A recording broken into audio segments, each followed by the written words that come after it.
Traoré demande l'extraction de Damiba. Mais Christelle, c'est ce que tu as fait normal. C'est un acte qui est tellement normal.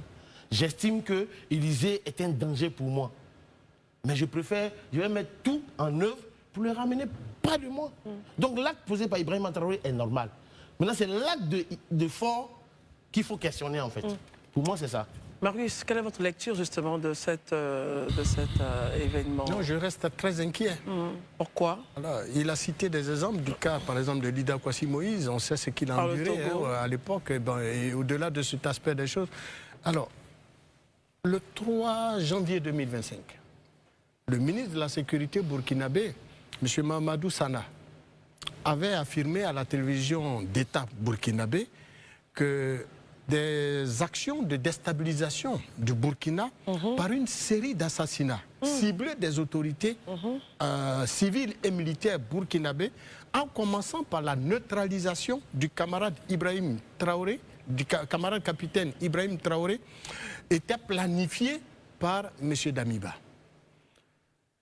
D'ailleurs, des officiers, des sous-officiers et autres complices, dit-on, de M. Damiba avaient été arrêtés et l'ont nommément cité comme étant le cerveau de ces actions de déstabilisation. Un peu plus loin, il y a eu aussi M. Damiba qui avait été radié par les autorités burkinabées actuelles des forces armées du Burkina, l'accusant donc de volonté manifeste de déstabiliser le pays. Oui. Alors, dans un tel contexte, je pense que nous sommes des États frères. Le Burkina, le Mali, la Côte d'Ivoire, le Sénégal. C'est pour ça que nous sommes dans une union. Si un fils, quoi qu'on lui reproche, a trouvé refuge dans un autre pays et que n'ayant pas de garanties, parce que au final, les accusations qui sont portées contre M. Damiba sont trop graves, extrêmement graves. Il est accusé de détournement, d'actes de détournement criminel des deniers publics. Il est accusé d'enrichissement illicite. Il est accusé de corruption, de blanchiment des capitaux et incitation à la commission des crimes. Mais c'est des accusations en matière de justice qui peuvent coûter la prison à perpétuité. Très bien.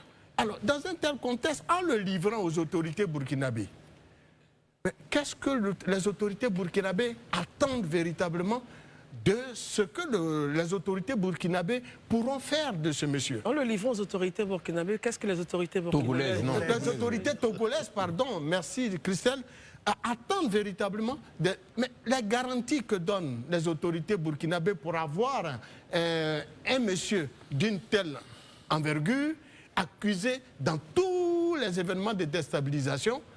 Mais moi, je ne pense pas que ces garanties-là pourront être mises en œuvre pour sauver le monsieur. Très bien. Et donc, je reste un peu dubitatif.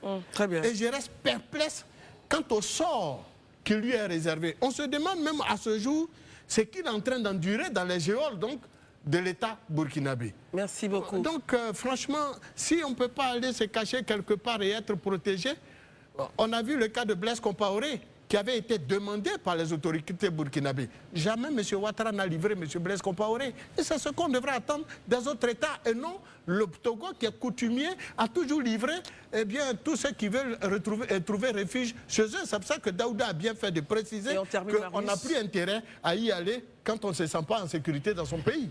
Bon, là on va... C'est un point de vue personnel. C'est votre point de vue, vraiment. Et vous l'assumez.